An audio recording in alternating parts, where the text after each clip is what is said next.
네, 코로나19 확산세가 계속되면서 이 3단계 격상과 관련해 정부의 고민은 더 깊어지게 됐는데요. 길기범 기자와 코로나19 관련 뉴스 더 살펴보겠습니다. 안녕하세요.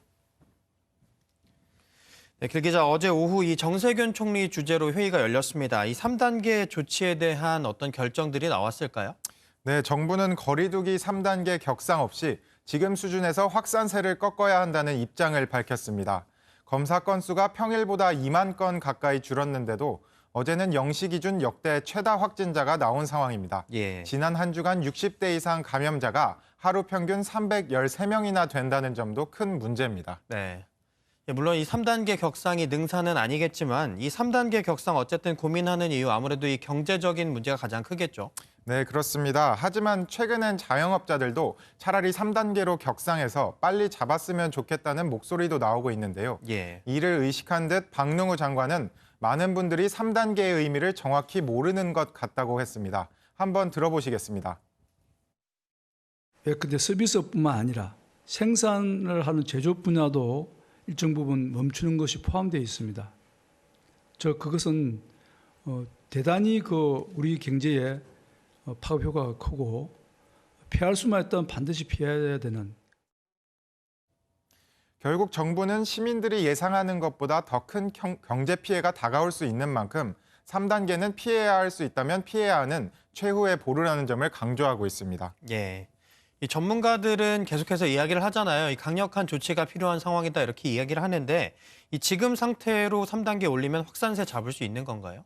네, 전문가들은 효과를 보려면 적절한 시기에 격상이 이뤄지는 게 중요하다고 말하고 있습니다. 예. 애초 정부는 수도권 2.5단계 효과도 볼 수 있을 걸로 예상했습니다. 네. 수도권에서 2.5단계 상향이 이뤄진 게 지난 8일이고 거리두기 효과는 통상 7일에서 10일 뒤에 나타납니다.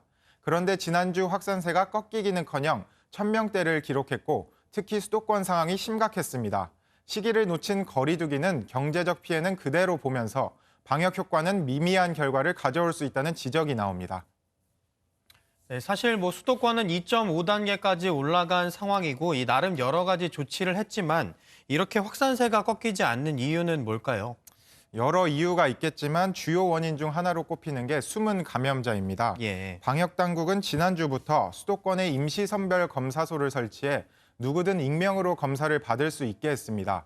현재까지 16만 명이 넘게 검사를 받았고 이 중 385명이 확진 판정을 받았습니다. 즉 지역사회에서 감염을 전파시켰을 숨은 감염자 385명을 선제적으로 찾아낸 겁니다. 정 총리는 수도권 외 전국 주요 도시에도 임시진료소를 설치하는 방안을 검토해달라고 지시했고요. 당장 부산에서는 오늘부터 임시검사소 운영이 시작됩니다. 예.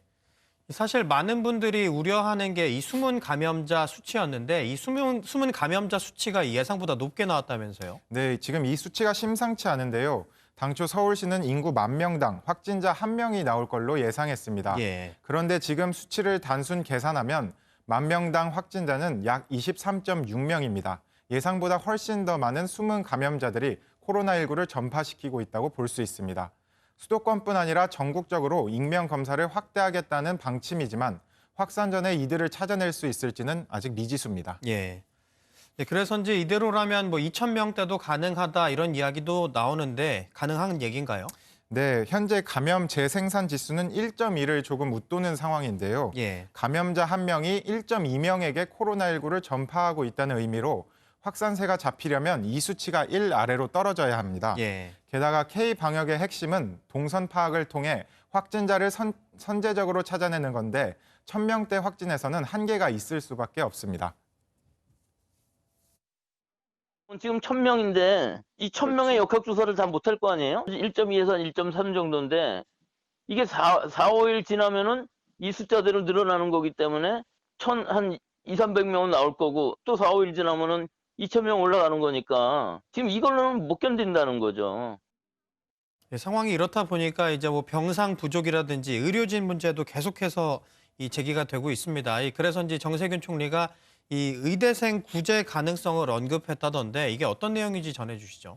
네, 정세균 총리가 어제 오전에 한 방송에 출연해서 국가고시 응시를 거부한 의대생들을 구제할 가능성을 내비쳤습니다. 예. 정 총리는 국민 여론 때문에 굉장히 신중했는데 여론도 좀 바뀌는 것 같다면서 조만간 정부가 현실적인 여러 상황을 고려해 조치를 취할 것이라고 답변했습니다. 예.